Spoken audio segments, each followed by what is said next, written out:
Force du progrès pe bazali wana o bazali tokuti bango bazali ko sambisa bazali ko déguerpir bazali ko interpeller bazali ko sala nyonso balingi ndenge bazali ko sobiso bazali ko totuna bango qualité na bango. Je pense que bazala ki na charte na force du progrès et force du progrès est dénoncé qu'ils ont infiltré. Alors wana to moni ke ba infiltré bango pe ba okende pas. Les unités du commissariat provincial de la police ville de Kinshasa viennent de mettre hors d'état de nuit ainsi que un militaire et un policier pour des fautes graves. Première bande, M.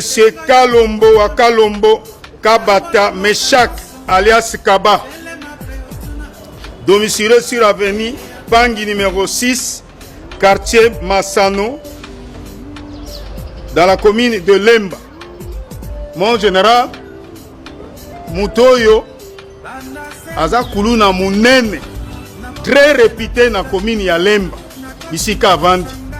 Baninga na ye, Baza Lelo, na prison ya Ndolo. Kaka ndenge mitin de Pesamaki epana yo, ba kuluna oyo baza ba chef de bande ba dangereux totinda kabango kuna ba oyo baza baka mususu wande bakendaka na service national moto oyo baninga na ye ndenge nazo na utikolo baza na prison ya Ndolo bango ye na azali leader ya bande oyo tobengi 9-3 kaka na mois de juin oyo akangi nzela ye na baninga na ye kolongwa Super Lemba po kende terminus na monument ya Igo Tanzambe akangi nzela 30 minutes na ba machette muto malgré taille na ye pe kaka ye mon général ça fait 2 mois na ba rapport au Tangaki na avenue Kisale na commune ya Lemba moi terrasse bakutaki nzoto ya mwana mwasi ezangaki mutu ye na baninga na ye bakataki mwana mwasi wana mutu pe moninga na ye peu importe parce que tokokanga ye kaka bien qu'aza en cavale kombo na ye Octavie mais na ndenge ya ekiri na bango babengaka ye Starboy nde akenda na mutu ya mwana mwasi wana bando ya ye oyo mutu oyo ye wana latinoir ye wana mon général Kaba aza wana très célèbre ye wana baninga na ye baza na Ndolo tolakisi présente ye omona ye pe baninga oyo mususu balongola kobanga bayeba ke police essaie maîtriser muto oyo bango babangaka nde tina ya présentation na ye mokolo lelo nayebi ke na mitindo na yo kaka lobi tokotinda ye na auditorat po a rejoindre baninga na ye oyo batanga ye oyo ya bande na ye mon général.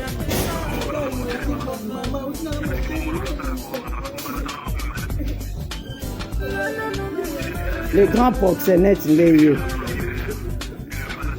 Yeah.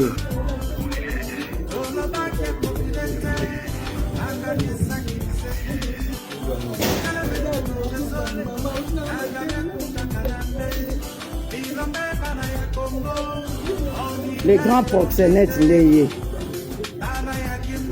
Yeah.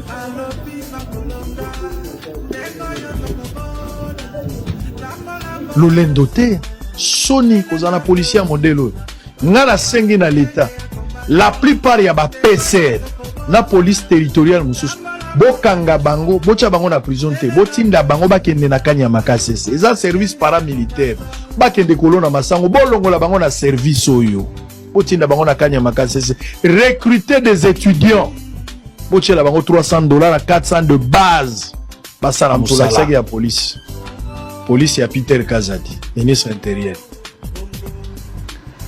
policier na mboka nyonso alokumu soki okei Olingo yeba identité en mboka, valeur nango quand tu entres à la police. Bonjour messieurs, est-ce que je peux avoir le document? La police ya pamba azo mettre en confiance dans mboka oyo koti.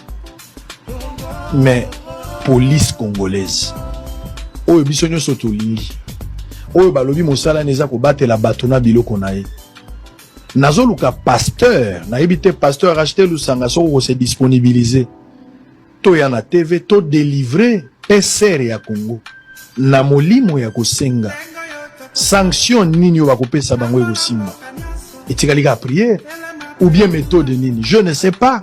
C'est comme si l'État n'existe pas. C'est comme si l'État n'existait pas. Je crois à raison par rapport, il y a des désordres. Les Kanakati à Kinshasa et puis dans d'autres coins du pays. Et qu'on a résolu dans la français, il faut technicité sur terrain, une étude approfondie et puis des mesures impopulaires. Les gens rejoignent matin. Policiers, oyo, est-ce qu'il y a maman Bokilo? Est-ce qu'il y a la famille à moi si? Oh, na benga ba mobondo bozo luka, mobondo. Policier mobondo. Et puis curieusement, ils ont battu sika au général Blaise qui limba à la tisi gilet à blé. Avec espoir que bakoza là, vent et à sika. Et rien. La souris de Botswana. L'esprit qui continue à faire des choses. Sony sokotali pollution na ndenga zolo bobinza melangai soki na kufaki na botami mbala mibale na ko changer mboka mususu musalande sali biso ba ennemi musalande esali tokutana nayo ezali repreneza na musame tala ona obomi pe mututia za masolo to solo lindengo ebisingabi obana tuninga soka pesa combien $500 na kozongo voilà mikanda na kozwa $500 wapi atabilo oui ça va 500 na kozongo wapi $500 mikanda on futa ça c'est $500 mais ce permet ça la rassurance sur la permis là on a décidé la carte na ngana tambola na oya ngaka ça mboka mileko yanga yango pardon. N'est-ce pas permis là-bas, on va vous demander ça. Vous êtes un intellectuel. L'ancien permis, vous ne pouvez pas tenir les mots sans avoir un permis. Là-bas, on va vous demander l'assurance, le contrôle technique, l'ancien permis. Là-bas, on s'allie à nos respects à Bando, on a $80, 60 à discuter. Mais ça, c'est un document. Bando, ça a été à faire parler du peuple. Clignotant. Soko que tout droit vers qui prend ça là la bande à katikati. Soko que ne ponga bi aussi bande à suivre.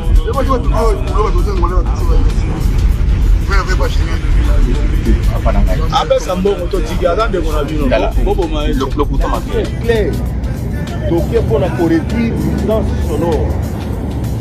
Donc pour la nini pour réduire nuisance sonore. Donc il faut au kanga banda go ba ko kala ko. Oui, là, bah, oui, bah, tous seront arrêtés. Bah, oui, bah, qui ne côté de Makamutakala Nanzela, à Kokangama. Mais ce qu'on vous demande, c'est le respect du droit de l'homme. Moussousou qui ont interpellé dignement. Mais autant qui, bah, geste technique policière d'interpellation. Dans la sujet de pays, ceux qui ont su au Kangi, plus question à bastonner, plus question à maltraiter, au Kangi humainement, le respect des droits humains, le respect des droits de l'homme. Toujours que les pour réprimer, vous allez déranger la société la mission.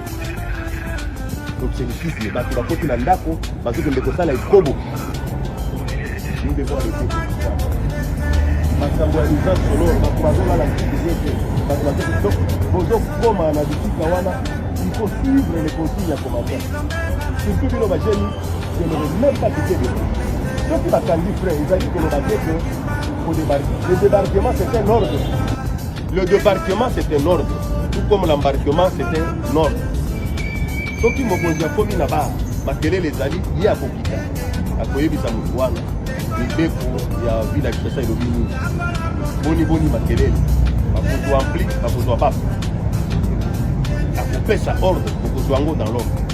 plus question ya bastonnade, plus question ya pende koboto la bilo comme oh bokota ki na boîte oh mulange kumbi tu seras arrêté yokani parce que faut que kuna na loyegete parce que faut zwa po ekomama po yeba na isika ni vous allez bien saisi so ba ebisi okumba bafle balobi zwa motu kosala supervision na parking te. Ceux qui ont besoin de parking, nous allons vous filmer et puis nous allons mettre dans les réseaux sociaux.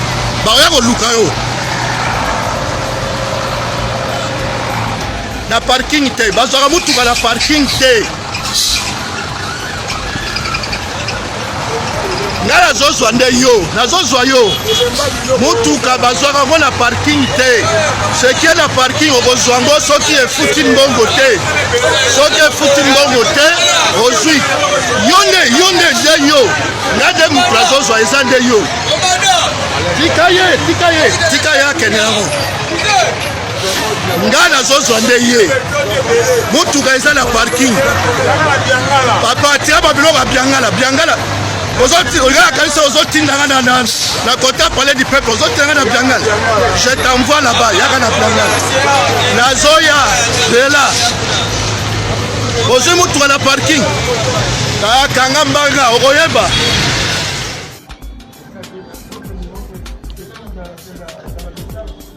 Mokone, bonjour. bonjour. Ok, tout le monde est bien qui bisoa ou à peine à Simono, tout le monde a battu belé et puis côté la suna simakuna makas tout le monde est bafle. Est-ce que vous pouvez expliquer biso situation bateau nous tout le monde battu ba papier? Ok, bateau ndenge bomoni bango wana eza bateau bazo pesa kimia te na population congolaise. Population il faut bazala na kimia.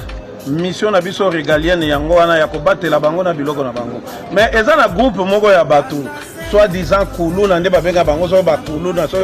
moi je les appelle, ce sont des petits délinquants, des bandits, des voleurs. Moussa na bango, ko yiba ba mama, ko kata bango, ko tungisa bango, donc makambo mabe vende pa bato. Tellement biso police, mission na biso zalaka ko batela bato na biloko na bango, toza sima ya bato oyo ko kanga bango, ko sambisa bango, ko tinda bango aki de droit. Nyonso wana pour population epema na kitoko ba vivre bien bazala à l'aise batambola ndenge balingi na ndenge ya ko tosaka mibeku. Ok, merci mon colonel.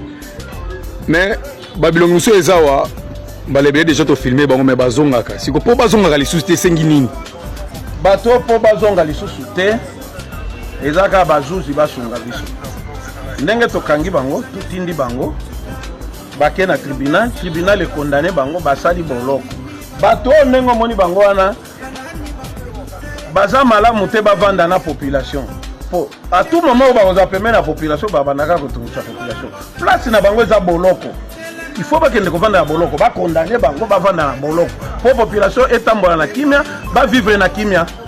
Mais est-ce qu'à partir yo awa ceux qui peut-être ba parents na bango pe baye okoko libérer bango? Ah, la libération.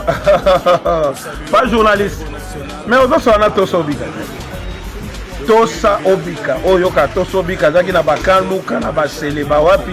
Yeo ya komi lelo na Jemi West.